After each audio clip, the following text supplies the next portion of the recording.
administration, the threats we face are more formidable than at any point in the last 20 years. But the administration's policy of integrated deterrence is doing little to actually deter them. The president's disastrous withdrawal from Afghanistan has left us nearly blind in the worst terrorist hotspot on the globe.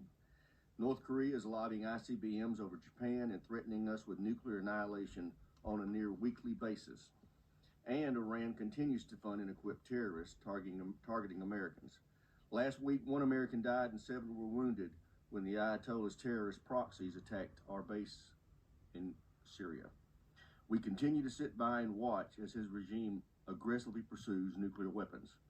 Undersecretary Call last month stated that the Ayatollah is 12 days away from having enough fissile material for a nuclear bomb.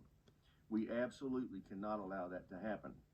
Additionally, the Ayatollah is exporting kamikaze drones and other advanced weapons to Russia, and Putin is using them to kill innocent civilians and further his brutal invasion.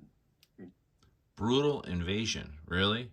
An invasion that we created because the CIA and the FBI, using the Obama and Biden administration, went in there, removed the elected leader and put this patsy in there now so we can control them. You know, they signed a peace treaty, the Russia and Ukraine, to limit the arms being put right on the Russian border.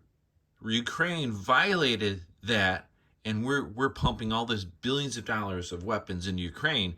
We are going on to World War III here because you're not paying attention what these warmongers doing. These are the U.S. military leaders in the Pentagon. Ukraine. Putin is also threatening our NATO allies by deploying tactical nuclear weapons to Belarus, stepping away from New START, and stepping up his harassment of American forces in Eastern Europe and Syria. But most concerning is the strengthening alliance between Putin and Xi.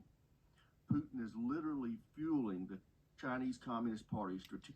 Of course he is, because we are creating this warlike atmosphere because we're over there trying to meddle with the money. Just because China and Russia can work out a plan, we're going to infringe and think we can control the world. We're not, we're being the warmongers in this country. And we're allowing these people to make decisions because they're getting paid from military weapons. So they want your money so they can build more arms, create wars, so all the people, the hundreds of people in this room, can keep on making their millions of dollars off tax dollars. The CCP has doubled their number of nuclear warheads in just 2 years. The CCP is starting to outpace us on the battlefield as well. The CCP has leapfrogged us on hypersonic technology. They are fielding what we are still developing. And their rapid advances in space were one of the primary reasons we established the Space Force. We all know the CCP is not building these new and advanced military capabilities for self-defense. We watched their ongoing attempts to intimidate and coerce Taiwan and our allies and partners in the region. Who's really intimidating here? Just this week, they threatened the This is all propaganda from your own country. After we exercised our right to sail through international waters in South China Sea. And we've heard from combatant commanders over the... Wait, our right to sail through the South China... Our warships to sail through the South China Sea. Do you see Chinese warships sailing close to ours? No, what would we do? Exactly no different. Wake up, people. This is what's going on. This is on YouTube right here. This is the U.S. military leaders reveal shocking plans and what their 2024 plans are. 196,000 views 3 days ago was uploaded. It's a pretty long video. It is 4 hours, but it's greatly disturbing to prove the fact of what's going on. There's actually protesters there, and they shut them right down because they don't want the public to know how our United States warmongers are going to put you in war.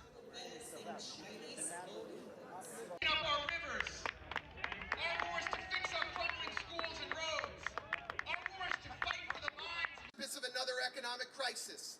We know that by coming here today, they say we need to fight them over there before they kill millions more over there. Can you dig it?